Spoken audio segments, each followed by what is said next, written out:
दोस्तों, आज की कहानी है। बहू मैं अकेली दोपहर के खाने की व्यवस्था कर लूंगी।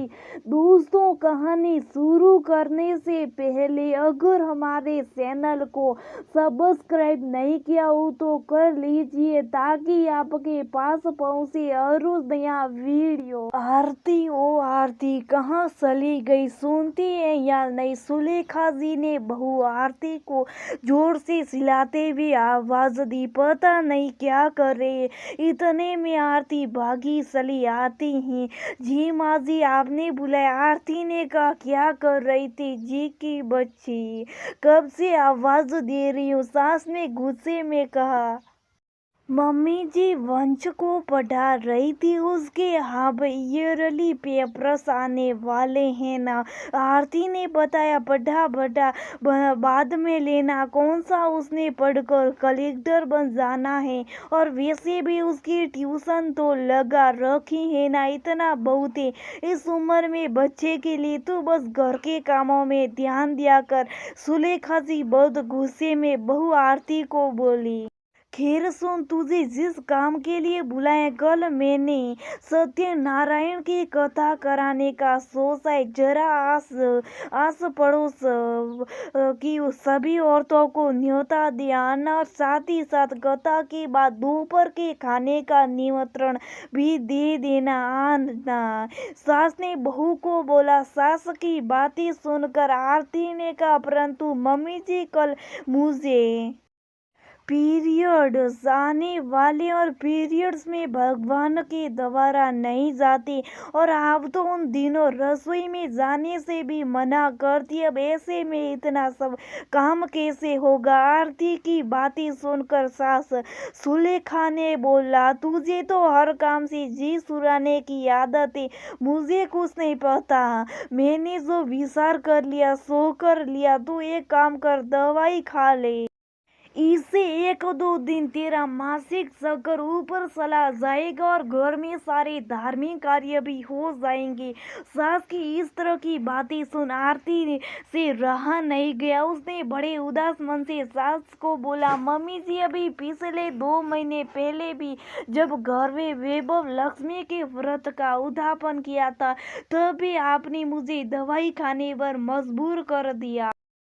आपको अपने धार्मिक अनुष्ठान की परवाह है पर मेरे शरीर की परवाह नहीं है। इन दवाइयों से एक महिला का शरीर कितना खराब होता है, इसके कई नुकसान हो सकते। इन दवाइयों के सेवन से माहवारी से रक्त स्राव काफी अधिक होता है और रक्त की कमी हो सकती है और तो और अधिक सेवन से कई बार धमनियों में रक्त का धक्का जमने की संभावना बढ़ जाती है।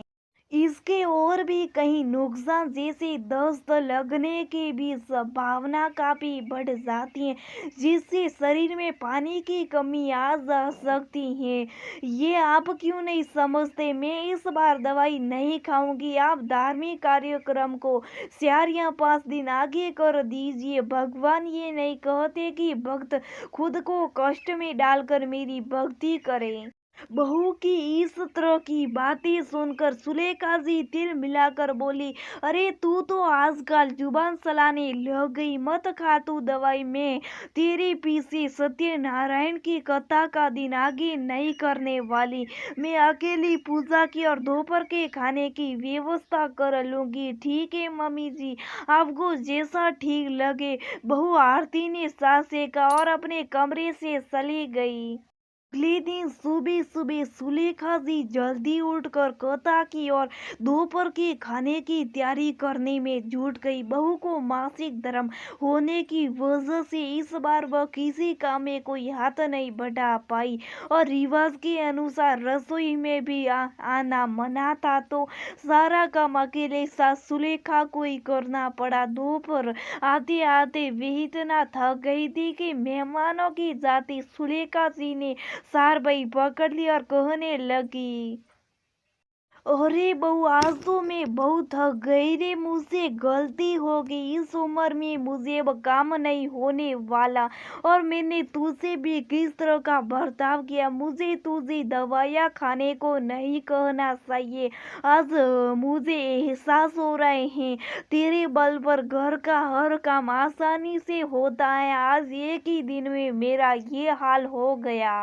मुझे अपनी भूल का एहसास हो गया है। मुझे माफ कर दे बेटी। अगली बार से घर में धार्मिक कार्यक्रम होंगे, पर सबकी सुविधा अनुसार, ये मैं वादा करती हूँ। इतने में बहू ने कहा, कोई बात नहीं मम्मी जी, आपको बात समझ में आ गई। मेरे लिए यही भाई बहुत बड़ी बात है। एक बात और मम्मी जी, ये मासिक चक्र ईश्वर की दी हुई एक देन है। भगवान ने कुछ सोच समझ कर ही औरत की संरचना की होगी, उन्हें माँ बनने का सुख मिले। इसलिए ही हर माह ये मासिक चक्र निरंतर मिलता है। सब तक उम्र का एक उचित पड़ाव नहीं आ जाता, तो उस दौरान ये रसोई में काम नहीं करना चाहिए। इस सोच को थोड़ा बदलाव की जरूरत है। अच्छा, एक बात बताइए, जो महिला एकल परिवार में रहती है, उन्हें तो रसोई में जाना पड़ता ही होगा। वे यदि काम नहीं करेगी तो कौन करेगा? तो फिर संयुक्त परिवार में भी यदि इस बात को मान लिया जाए, तो मेरे हिसाब से कुछ गलत नहीं होगा, बल्कि आपका काम उन दिनों आसानी होगा। इस बारे में आप सोचिएगा अवश्य मम्मी जी। रही बात आपका साथ देने की, तो वो तो मैं हमेशा देती आई हूँ और आगे भी देती रहूंगी। आप माफी मत मांगिए। बहू की ये सब बातें सुनकर सास ने बहू को आशीर्वाद देते हुए उसके सिर पर हाथ रख दिया।